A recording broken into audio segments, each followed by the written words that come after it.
Meron talagang mas malalim na dahilan dito sa political landscape natin ngayon. Merong mas malalim na pwedeng mangyari dito. Hindi lamang yung nakikita natin ngayon. May mga senyales na rin tayo nakikita na merong mas matinding mangyayari dito. Hindi lamang po yung usaping flood control. Hindi lang itong simpleng usapin na kinakalaban na kinakalaban or inilalaglag na nila si Martin Romualdez, Zaldico, Lucas Bersamin. Hindi lang ito. Dahil yung mga nangyayari na yan, merong mas malalim na dahilan. Eto, I will start with Toby Chanco. Alam niyo itong si Toby Chanco. Kilala na natin even before past presidents na kinakalaban niya talaga yung administrasyon. Well, of course, may laban naman siya. May pinaglalaban naman siya, doon siya sa tama. Kaya lamang may tendencies na ito ay hindi naman nagpapapresyo, pero may tendency na kapag kasi ganyan yung estilo mo, lalapitan ka ng dalawang kampo eh. You remember si Percy Lapid na binabanatan niya all angles, all personalities, no? So, yung mga babanatan niya, lalapitan niyan siya. Halimbawa, babanatan niya yung mga Duterte, babanatan din niya yung Marcos. So, yung mga lalapit sa kanya, and then, yung iba nagpapapresyo, yung iba kinakausap. Ganito yung position meron itong si Toby Chanco. Ako, ang nakikita ko, kapag ito ay kakalabanin niya or magwi-withdraw ng support kay Marcos Jr., I think hindi siya kakampi sa mga Duterte. I am seeing more na mas kakampi siya dyan. Alam nyo na, ibig kong sabihin, dyan sa mga kakamping, dyan sa mga dilawan, dyan siya kakampi. And let me start with ito yung sinabi niya na parang merong stern warning towards the president. Ito, pakinggan natin. Patunayan, more than hindi niya alam, because hindi niya alam is na kailangan niyang patunayan na hindi niya alam, at kailangan niyang patunayan more than hindi niya alam, because hindi niya alam is not enough. Kailangan niyang patunayan na hindi niya proproteksyonan si Martin Romualdez. Kailangan yan. At ako, sinasabi ko sa inyo, Luchi, pag na-feel ko na proproteksyon na niya si Martin Romualdez, maghihiwalay na kami politically. Hindi mo pa nararamdaman yan? Ha? Hindi mo pa nararamdaman Hindi kasi naiintindihan ko intindi ko yung decision process niya eh. Ano yun eh, parang ano ba yun? Parang sigurista kung yung very deliberate. Sigurista. Pag naramdaman ko yan, na pro-protectionan niya, or si Martin Romualdez, or kahit yung isosoften yung tama, di ba? Yung hindi full effect of the law, maghihiwalay na kami politically. Okay, stop na tayo dyan Ni Presidente. Yes. Okay, so ganito na lang. Okay, stop na tayo doon. Very stern yung kanyang warning. Last time, ang sinabi ni Zaldico, ni Toby Chanco is with regard to Zaldico lamang. And he was trying to save the president and the cousin. Pero this time, si Martin Romualdez na. Kasi alam na niya na si Zaldico may warrant of arrest na, palabas na yung warrant of arrest. So this time, si Martin Romualdez, kung mapapansin ninyo, like for example, itong si yung sila Lucas Bersamin, makikita ninyo like ngayon, ito naman si Lucas Bersamin, Pangandaman, Zaldico, Martin Romualdez. There is this path. There is this path that they are going to purge not only the Dutertes, but they are going to purge. Ibig sabihin, lilinisin nila lahat. the Dutertes and yung mga allies ni Marcos. At maiiwan dito yung mga kakampings. So nakita ninyo, ito like for example, I show you this one. Ryan, ano ang basehan nila sa pag-iimbestiga sa dalawang nagbitiw na miyembro ng gabinet? Sa halip ay kinumpirma lamang nito na kasama na ngayon sa iniimbestigahan nila ang dating miyembro ng gabinete ni Pangulong Ferdinand Marcos Jr. Matipid ang sagot ni Ombudsman Boying Remulla kung plano ba nilang sampahan din ng kaso sina dating Executive Secretary Lucas Bersamin at dating Budget Secretary Amena Pangandaman. Ayon kay Remulla, under investigation na ngayon ang mga nabanggit, subalit hindi na niya binigyan ng detalye tungkol dito. Matatanda ang pinangalanan ni resigned Congress Diyan patutungo ang lahat ng ito. You could imagine, ito mga top post, mga matataas na mga pwesto, secretary, ayan, yung mga former na mga friends or mga friends ng mga close ito ni Marcos Jr. Saan ka nakakita na ito ay talagang mga high post, mga friends ni Marcos Jr., natatanggal na lang sila basta-basta. Former PNP chief, mga ganyan, former secretaries, talagang walang pakundangan na biglang ka na lang matatanggal. You could imagine na ganun kakadaling tanggalin. So, this is not only, now I realize na this is not only about Duterte. It's also about Marcos. So it's Duterte and then Marcos. And then later on, ang papalit, kakamping. So I'll papakita ko sa inyo yung flow nung mga possibilities na gagawin nila. Medyo nahahalata ko na kasi yung parang gameplay nila or playbook nila na unti-unti na sila ay nagiging successful. So, merong mga stern warning, the likes of Toby Chanko. Pag ganito, kinampihan,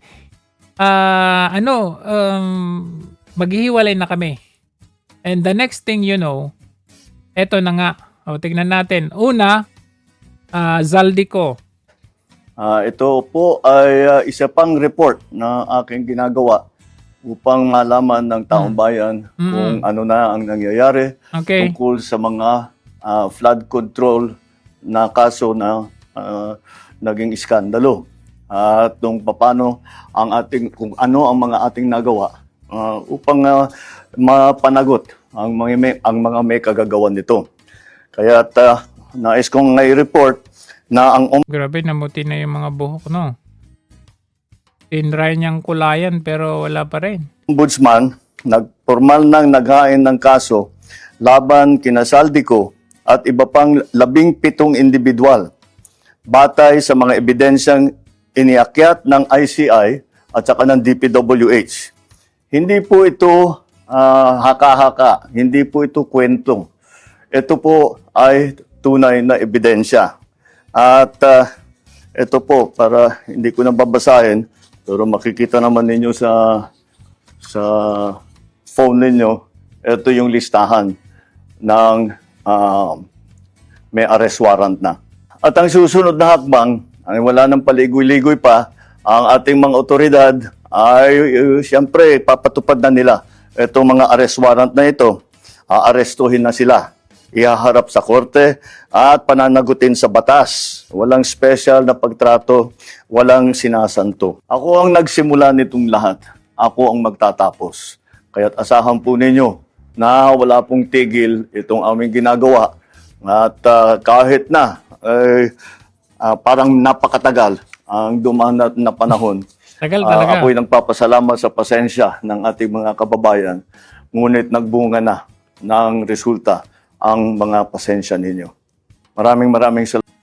Ito, page niya ito dito siya na may post. I-post niya ito sa kanyang page. Kung babasahin natin yung mga comment, ang dami talaga. Isa na rin akong nag-comment dyan. Pero dati kasi, bago sumiklab itong issue dito sa mga flood control at bago lumabas si Zaldico o ano at bago nagsalita yung kanyang ate, panay positibo yung mga comments dito. Pero ngayon nakita ko mas marami na ngayon yung mga na negatibo or naghahanap ng totoong like ito, bro creating his own story, and guess what, the creator itself was actually the mastermind. The mastermind who? Sabi niya, hair follicle test. So basta kayo na mismo ang pupunta dito, maraming mas mga negatibo na Next dito, una dito is si Zaldico, di ba? Eh syempre, prior to this, siya ay pressured kasi, nasaan na si Zaldico? Bakit hindi na pinapakancel yung passport? Lagi silang todo deny, hindi nila alam kung saan. Kunwari, pinapauwi nila. So, pressured talaga sila. And then, yung pressure na yun, nagbunga naman. Which is, ito na ngayon, they are requesting Interpol to issue red notice because meron na raw siyang warrant of arrest. So, one down, pressured, then one down, may warrant of arrest. So ngayon, ang ikinakasan na nila is yung si Pinsan, si Romualdez naman. Hello po sa inyong lahat. Kagaya ng aking nasabi nung nakaraang report ko, ay patuloy ang pagre-report ko sa taong bayan tungkol sa mga kaso at saka sa mga impormasyon na nakukuha natin tungkol sa mga flood control project na hindi maganda. At kaya ngayon ay nais kong ipalaman sa ating mga AI ka ba? Bakit yung pronunciation mo iba? Ipalaman. Anong ipalaman? Ipalaman mo? Ano ba? Tinapay ba yung mga yan? Nais kong ipalaman. Ipalaman. Come on. Or nais mong ano ba? Ipalaman. Nais kong malaman nyo. O ganon. Anong ipalaman? Or nais kong ipaalam sa inyo. Anong ipalaman? Ano naman to cheese whiz na ipalaman mo sila? mga kababayan na ang ICI at saka ang DPWH ay lahat ng nakuha nila na informasyon ay ire-refer, ibibigay na sa ombudsman. Okay. Para imbestigahan ng ombudsman. Anong imbestigihin? Imbestigahan. Hindi imbestigihin. Ito ay tungkol sa mga informasyon ng dating Speaker Martin Romualdez at saka ni Zaldico. So ngayon, dahil pressured na siya, isasama na niya yung kanyang pinsan. Okay. Makukuha natin yung kanilang dito. Hindi ito yung kakamping.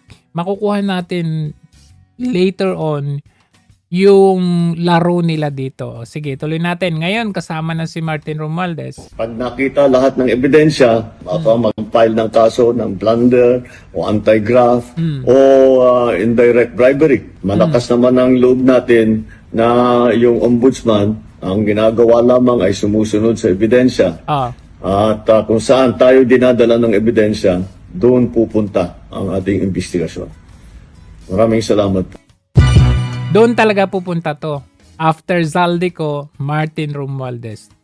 Ano na yun, yung mga nasa, yung mga iba, expected na yun, kasama na yun sila like Lucas Bersamin, ng Pangandaman, yung mga yan.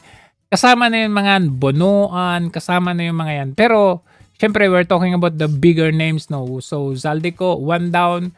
Coming soon is si Martin Romualdez, yung ganyan. And as you can see, sa mga balibalita, like ito, laging tinatanong yan. Ang mga nag-uumpisa ng katanungan ito, sila, yung mga kakamping.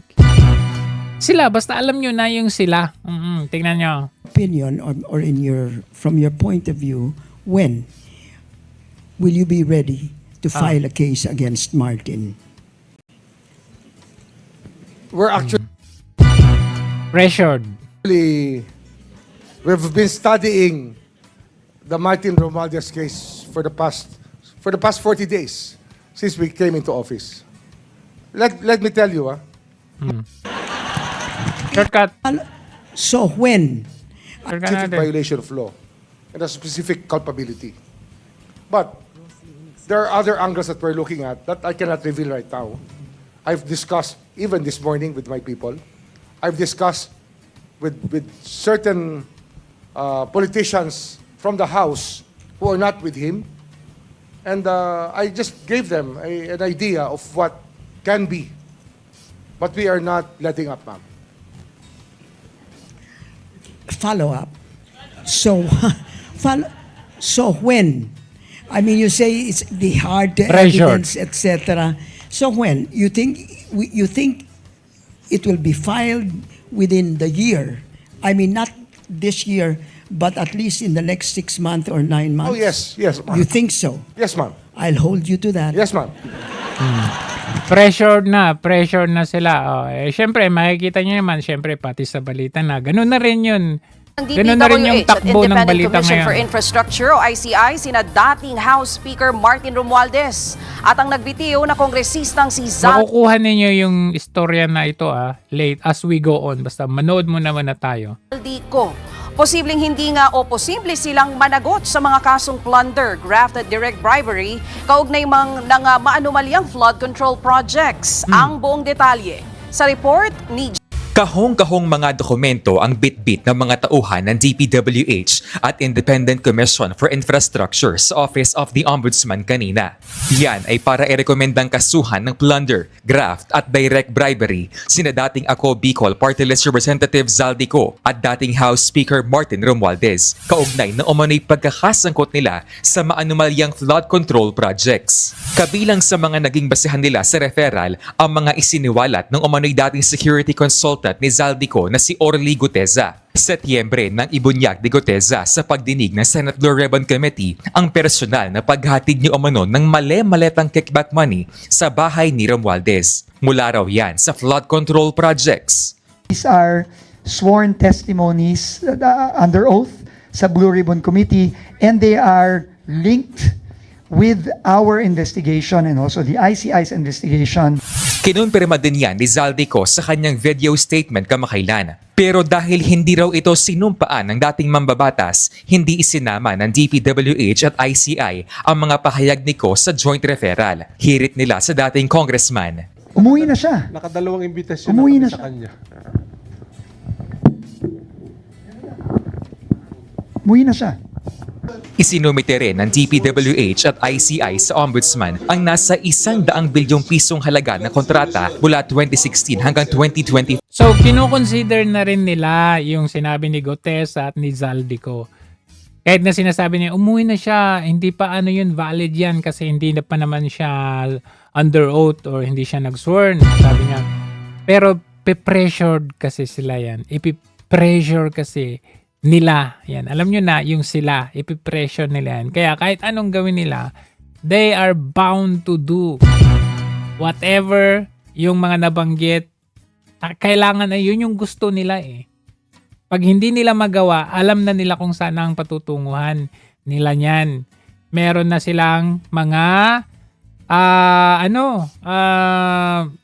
kalalagyan. As you can see, dito pa lang sa balita na ito, gusto nilang pababain, hindi lang si Sara Duterte, ngayon pati na si BBM. Yan ang mensahe ng bagong alyansang makabayan sa sinabi ng DILG na posibleng mauwi sa inciting to sedition ang kanilang panawagan sa November 30 rally. Gusto kasi ng grupo na bumaba na sa pwesto si PBBM at VP Sara na kapwa sabit daw sa korupsyon. Narito ang lumalabas na ang kanilang laro. The report ni Attorney Karen Jimeno. Kailangan nang magbitiw sa pwesto ni Pangulong Bongbong Marcos at Vice President Sara Duterte. Yan ang panawagan ni bagong alyansang makabayan chairman Teddy Casino. Isa si Casino sa organizers ng anti-corruption rally na gaganapin sa Luneta sa November 30. Kiit niya sa At the Forefront ng Billionaire News Channel, hindi pwedeng pumalit si Vice President Sara sakaling bumaba sa pwesto si PBBM. If Sara takes over and diba? Marcos resigns or is removed from power, do you think the new Duterte administration will have peace for the next several years? You think that Sara Duterte will be content na 2 taon na lang siya dyan sa pwesto? Tingin ko, mas titindi pa yung bangayan yan. And the country will have no peace. Noong 2001, naalis sa pagkapresidente si Joseph Estrada. Nakita ninyo, unti-unting lumilinaw kung ano talaga ang nangyayari o kung ano talaga ang posibilidad na mangyari sa political landscape natin. Makikita ninyo, kahit saan kayo tumingin, ganito ang kanilang pahayag. Key personalities said that the president ordered insertions and then subsequently kickbacks were delivered. No? So wala yan sa storyline ng Pangulo, and he's still acting like this is not that this has not come out. No, so they have to address this. Malacanang appoints Kita nyo? Eto rin, kahit saan kayo tumingin, ganun ang pahayag nila. Di ko makakuha ng bilang, pero malawak yan dahil pati yung simbahan ay kasama namin dyan. Pati yung Kabataang Spark ay kasama. Medyo malaki-laking grupo to. Yun na nga po eh. Dahil ito'y pagsasanib-sanib ng iba't ibang grupo na sa ating bansa na noon pa ay nakikibaka para sa isang matinong gobyerno. Ano po ang plano ninyo sa November 30 rally at saan po kayo magtitipon-tipon? Kasama kami sa November 30 at tuloy-tuloy ang aming ginagawang paghahanda. Kanina nga, nandun kami sa UP at nag-pressco, nagkaroon ng assembly para ipinal yung aming mga pagkilos sa November 30. Lahat kami makikita sa Luneta at sisikapin namin makarating hanggang sa Malacanang dahil sangkot na yung Pangulo ng ating bansa dito sa issue ng korupsyon. Kaya hindi na lang si Sara ang dapat pag-resignin o impeach, kundi dapat pag-resignin na rin itong si Bongbong Marcos dahil kami naniniwalang hindi mangyayari ang mahigit 100 bilyong insertion nang wala siyang alam. Okay. So, ang inyong panawagan... So, nakita na ninyo? Nakukuha na ba ninyo kung ano yung laro? Nakita ninyo yung November 30 na rally. Lahat daw invited. Pwera na lamang yung mga loyalista nga at yung mga DDS. So, ito, plain and simple, halatado na ang gusto talaga nila, pababain yung 2. Okay? Ganun po ang mangyayari dito. So, ito, makita natin ano bang susunod na mangyayari dito, no? Ito, kita natin dito yung post ni Sas, no? So, therefore, the question is, so kung pareho ngang mag-resign si BBM at Sara, Senate President, papalit na President. In short, si Soto pala ang pinupusuan na, anong pala? Bakit tayo magtataka? Alam na natin, si Soto talaga, hindi pala alam na natin, kakamping yellow, naka-side itong si Soto. Kasi, ito walang kabog-abog. Ito, isipin nyo lang Dati, hindi nila sinasabing mag-resign si Marcos. Kasi, papalit si Sara Duterte. Ngayon, walang kaabog-abog na sasabihin nila, mag-resign kayong 2. Kahit na alam nila ang papalit dito ay si Tito Soto. Ibig sabihin, walang kaabog-abog dahil trip nila si Soto. Manok nila, kumbaga. Pinupusuan nila, kumbaga. Na nyo, yung cycle nung dito na yung gusto nila matanggal yung 2, papalit yung medyo katanggap-tanggap sa kanila. At makikita naman ninyo ngayon na eto na, medyo patungo na sila doon sa kanilang laro or gameplay na gano'n na nga ang medyo ito dito napapasok yung sinasabi natin dati eh. Dati wala pa silang makitang butas kay Marcos. I mean, marami silang butas pero hindi pa yun yung tamang panahon. Ito na yung tamang panahon. Ang mangyayari dito, gusto nilang tanggalin si Martin Romualdez as Speaker. Remember, sa House mag-uumpisa yung impeachment. Okay? Ngayon, kapag si Martin Romualdez ang House Speaker, hindi mangyayari yung impeachment kay Marcos Jr. Ngayon, pumalis si Bogie D, medyo hawak pa rin nila yon. So, ang gagawin nila dyan, pag natanggal si Martin Romualdez, matatanggal din si Bogie D, papalit yung gusto nila. Papalit yung gusto nila. Sa gusto at hindi, papalit yan. Bakit kamo? Napipressure nga nila si Marcos Jr. eh. Dati, yan, si Zaldico, kahit gusto, parang untouchable si Zaldico, parang protected siya, pero nangyari, because of the pressure, nangyari na nilaglag nila. Ginawa nilang poster boy, ginawa nilang fall guy, because of the pressure of these people. Sila, alam nyo yung sila. So, kung kaya nila, ngayon na pressure nila itong si Marcos Jr. dito kay Martin Romualdez, which is eventually mangyayari yun.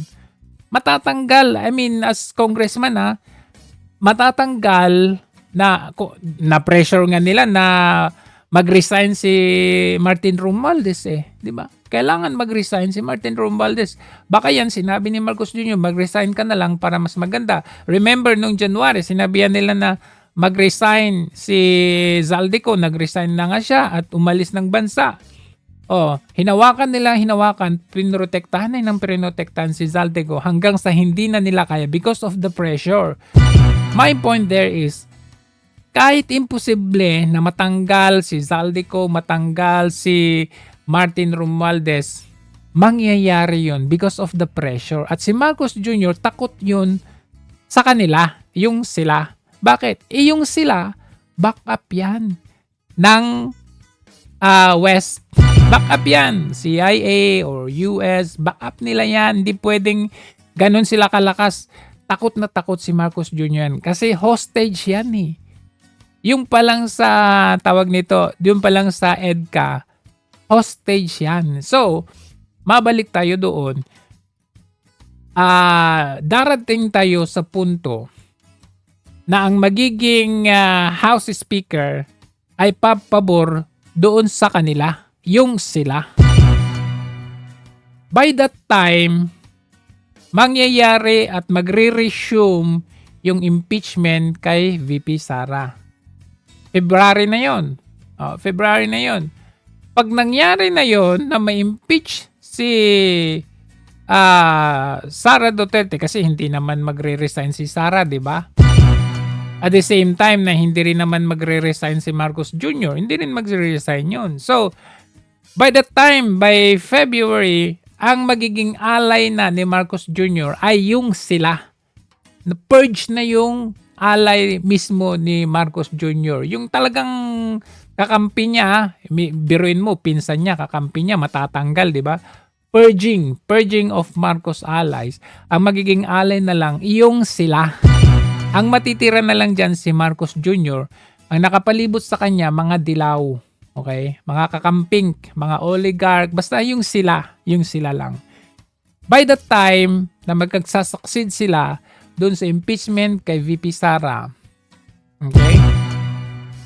Saka naman nila isusunod si Marcos Jr.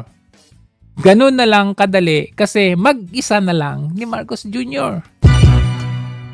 Pag nagawa na nila, syempre wala na yung alay ni Marcos Jr. Ang magiging alay niya yung mga kakamping. So, by that time, ilalaglag na nung kakamping, mga dilaw, yung mga sila, si Marcos Jr. Yung sila, okay? By that time, lahat na yan, magkakampi na yung sa House, mag-i-initiate na sila ng impeachment naman, laban naman kay Marcos Jr. Ang matitira, okay, na-impeach na yung dalawa, yung president and the vice president, kasi hindi tayo asa sa resign ng dalawa eh. Makikita natin ang gusto nila by their pronouncement na mag-resign na lang kayong dalawa. Makikita natin na talagang gusto nila ay tanggalin yung dalawa. By that time, magiging president na itong si Tito Soto. Endgame. Game over. By that time, purging naman yung mga natitirang mga maliliit na ng mga tauhan ni Marcos Jr. Like si Auntie Claire, matatanggal yan. Alam naman nilang ano yan eh, bobo yan eh. Alam nila yan na nakita nyo yung kung paano niya himudpuit yan si Marcos Jr. Matatanggal yung mga yan. And sila Vince Dizon, matatanggal ng mga yan pag napalitan na, pag presidente na si Tito Soto. So, yun. I mean, hindi naman siguro mahirap i-analyze na ganito na talaga kahalata. Or kung hindi man halata, mapipicture mo na ganun talaga ang patungo ng mga nangyayari sa politika natin ngayon. Ganun. Kasi nakikita ko hindi na nila maantay yung 2028.